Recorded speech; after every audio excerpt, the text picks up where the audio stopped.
Good Morning Business, la matinale de l'économie.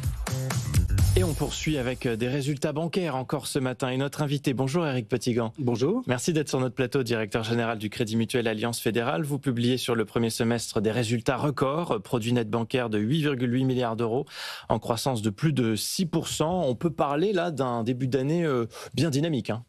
Oui, je suis très heureux ce matin d'être avec vous pour vous parler de ces résultats, parce que ça conforte en fait la qualité de l'engagement, les compétences de nos équipes. Ça confirme aussi que nos choix sont à peu près tiennent la route à peu près. Et puis, comme c'est bientôt les vacances, c'est bien de terminer un semestre qui a été difficile dans un environnement morose sur de bonnes nouvelles comme celle-là. Oui, alors on va revenir dans le détail sur ces résultats et puis peut-être un peu plus sur les perspectives et sur la manière dont vous voyez la suite, les évolutions, pas dans un climat quand même rythmé par les incertitudes, mais un élément qui vous pénalise quand même, c'est l'IS et notamment la surtaxe d'impôt sur les sociétés introduite par la loi de finances 2025. L'État cherche de l'argent, il vient frapper à votre porte. Je rappelle qu'elle s'applique aux entreprises qui réalisent un bénéfice supérieur à 1 milliard d'euros en France. Coût de la surtaxe pour vous, 314 millions d'euros. Ça pèse quand même sur vos comptes. Ça pèse énormément. Quand on regarde nos résultats avant impôt, ils progressent de 8,4%. Quand on regarde les résultats nets après impôt et surtaxe, ils baissent de 10%. Donc cherchez l'erreur, ça ne vous a pas échappé. Effectivement, on est très pénalisé par cette surtaxe. Et d'ailleurs, sur une année entière, ça fera plus de 400 millions de surtaxe. Ouais. Sachant qu'on paye déjà, parce qu'on pourrait l'oublier, on paye déjà, je pense qu'on va payer en impôt normal, indépendamment de la surtaxe, à peu près 1,4 milliard cette année. Donc vous voyez qu'on est un contributeur social et fiscal très, très conséquent. Trop conséquent ? Écoutez, moi je trouve que, vu la situation de la France, il faut faire des efforts. Je pense que tous les acteurs économiques pensent la même chose. Par contre, on aurait peut-être aimé quelque chose calculé un peu différemment, parce que on est loin d'être la première banque française. En tout cas, on espère l'être dans le dynamisme et puis dans la qualité, mais en taille, pas du tout. Et par contre, nous sommes ceux qui vont payer le plus de surtaxe parce que nous faisons nos résultats en France. Donc il y a une espèce de contradiction. On veut aider la France ou aider la situation française, et en fait, ceux qui le font, ce sont ceux qui travaillent justement en France. Ouais. Voilà. Donc il y a un petit paradoxe. De l'injustice. En tout cas, une frustration. Bon, malgré tout, vous visez un résultat annuel en ligne avec celui de l'an dernier. Je rappelle qu'il s'élevait à un peu plus de 4 milliards d'euros en 2024. Donc, vous restez quand même sur une belle croissance.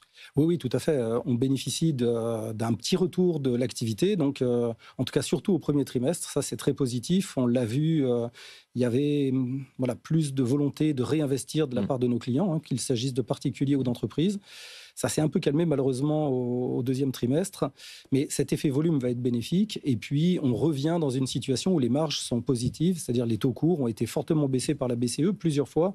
Et ça retrouve un système normal pour une banque. Et donc, ça va nous permettre de revenir à la normale et donc de suivre la trajectoire que nous nous étions fixée. Vous êtes un excellent thermomètre pour nous parce que vous êtes justement au contact direct des patrons et des entreprises qui cherchent à investir, à se financer. Quelle est l'ambiance du moment pour les petites, les moyennes entreprises notamment ? Écoutez, tout à l'heure, on entendait un commentaire sur ce que pensent les Indiens de la situation économique. Je ne sais pas quelle est la situation politique là-bas, mais en France, on a les impacts de cette situation économique nouvelle voulue par l'administration américaine.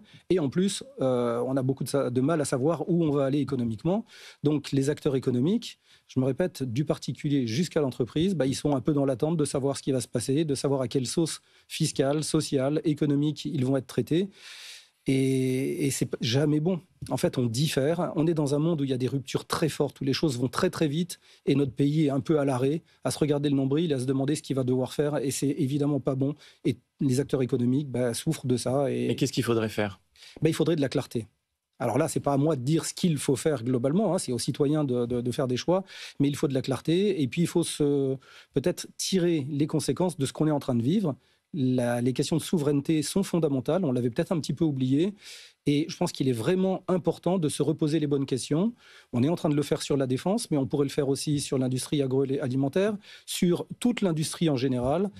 Il faudrait essayer de ne pas flinguer l'industrie bancaire, qui est un des fleurons industriels de la France et de l'Europe, avec des réformes qui sont saugrenues. Enfin bref, il faut se reposer les bonnes questions et se dire que dans un monde qui est difficile, où les gens peuvent changer d'alliance, il faut d'abord pouvoir compter sur soi-même. Et ça serait vraiment vraiment utile, je pense, à notre société. Ce qui intéresse les entreprises comme les particuliers, c'est aussi d'avoir des perspectives sur les taux, sur le crédit. Est-ce qu'ils vont pouvoir emprunter et à combien? Est-ce que vous pouvez offrir de la visibilité à ce sujet? Écoutez, oui, en tout cas, déjà, rassurer tout le monde sur le fait que les banques en général, et nous en particulier, on vit du crédit. Donc, des fois, on entend dire que les banques freinent, etc. Je ne sais pas ce que font les autres, mais en tout cas, nous, c'est clairement, on n'a jamais freiné.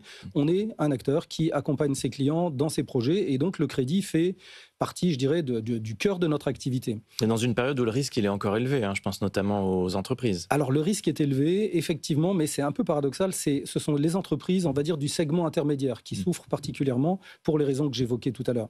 Les très grandes entreprises s'en sortent quand même. Vous publiez pas mal de comptes et vous voyez que ça va à peu près. Et puis, en dessous, sur les segments des PME, des TPE, il y a des situations évidemment très difficiles, mais globalement, on revient à quelque chose d'habituel qu'on pouvait constater avant le Covid. Épargne très sécurisée et pas du tout risquée des Français. Côté particulier, à partir de demain, 1er août, les taux des livrets A et de LDD vont dégonfler aussi à 1,7%. Ça va vous permettre de faire quelques économies au passage? Alors, ça va nous permettre de faire des économies, c'est vrai, mais il ne faut pas le prendre pour ce que ça n'est pas. Si on veut que les taux des crédits puissent être bas, il faut que la couverture globale des taux soit plutôt basse, et donc y compris sur les taux courts. Et donc, oui, effectivement, ça va nous permettre de retrouver un petit peu d'air.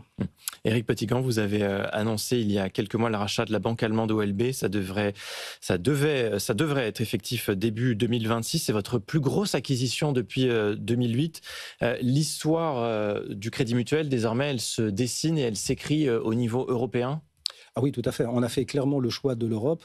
On ne peut pas dépendre d'une seule économie. On le voit bien, c'est trop risqué, trop aléatoire.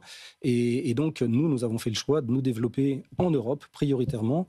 Et en Europe, nous avons choisi l'Allemagne, tout simplement parce que c'est le pays où nous avons déjà, aujourd'hui, la plus grosse filiale. C'est le pays où, après la France, nous avons le plus de collaborateurs. C'est aussi le premier partenaire économique en import, en export de la France. Donc on est, je dirais, et puis on est en proximité géographique. Notre siège est à Strasbourg, donc on a une espèce de culture commune. Et donc l'Allemagne, c'est le pays où on veut se développer. Et l'achat d'OLB, c'est une très bonne nouvelle pour notre banque. Il y aura d'autres acquisitions? Écoutez, on regarde. On n'achètera pas n'importe quoi. L'Allemagne toujours? Oui, on va se concentrer d'abord en Allemagne parce que là, on veut vraiment devenir une banque assurance comme on le fait en France, comme on a su le faire, on a été précurseur. Et donc, on veut développer la banque assurance en Allemagne. Et si de belles opportunités se présentent, on les regardera. On a les moyens de le faire.